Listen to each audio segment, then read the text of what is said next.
নেশাগ্রস্ত ছেলের অত্যাচারের অভিযোগ তুলে রায়গঞ্জ থানার দ্বারস্থ হলেন রায়পুরের 82 বছরের বৃদ্ধা বিধবা বাসনা দাস।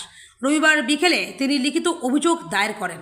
অভিযোগে বৃদ্ধা জানিয়েছেন তার সেজ ছেলে গৌর দাস প্রায়ই নেশাগ্রস্ত অবস্থায় স্ত্রীকে সঙ্গে নিয়ে তাকে মারধর ও হুমকি দেয়। শনিবার রাতেও সামান্য বিষয়কে কেন্দ্র করে বিবাদের জেরে তাকে চুল ধরে টেনে মারধর করা হয় বলে অভিযোগ। দীর্ঘদিন ধরে এই অশান্তি ও নিরাপত্তাহীনতায় আতঙ্কিত হয়ে শেষমেশ আইনি সাহায্যের জন্য থানায় আসেন বৃদ্ধা।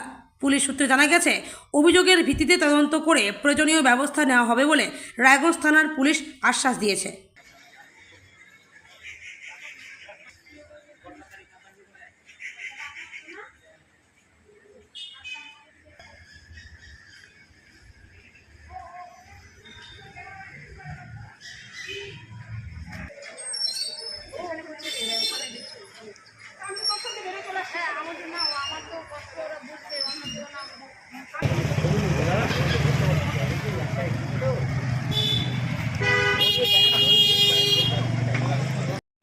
আপনার নাম? বাসনা দাস। ধরতে হবে না।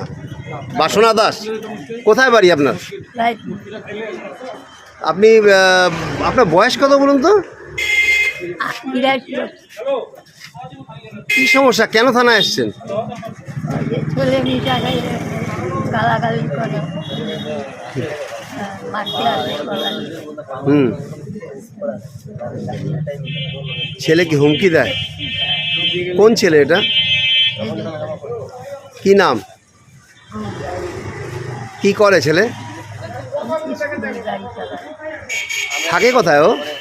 হ্যাঁ, ছেলে থাকে কোথায়? আপনার সঙ্গে থাকে? ওই বাড়িতেই থাকে, এক বাড়িতে। আচ্ছা, শুধু কি হুমকি দেয় না মারধরও করে? হুমকি দেয়, কি বলে, কি হুমকি দেয়? গলা থেকে মারবো আজকে বলে। তা আপনি কি চাচ্ছেন? হ্যাঁ, আপনি কি চাচ্ছেন? থানায় কি বলবেন, মানে কি চাচ্ছেন আপনি? থানায় থানায় আপনি এসছেন কেন? ওখানে কি চাইবেন, মানে কি বলবেন পুলিশকে? এইটুকুই বলবো, মিশা খাইয়ে গালাগালি করে। হ্যাঁ, গালাগালি করে আর মারধর করতে আসে। এটাই পুলিশকে বলবেন? ঠিক আছে। আপনি ভয় পান? হ্যাঁ, হ্যাঁ, যখন এরকম করে আপনার ভয় লাগে, আতঙ্ক? হ্যাঁ, ভয় লাগে, খুব ভয় লাগে। ঠিক আছে।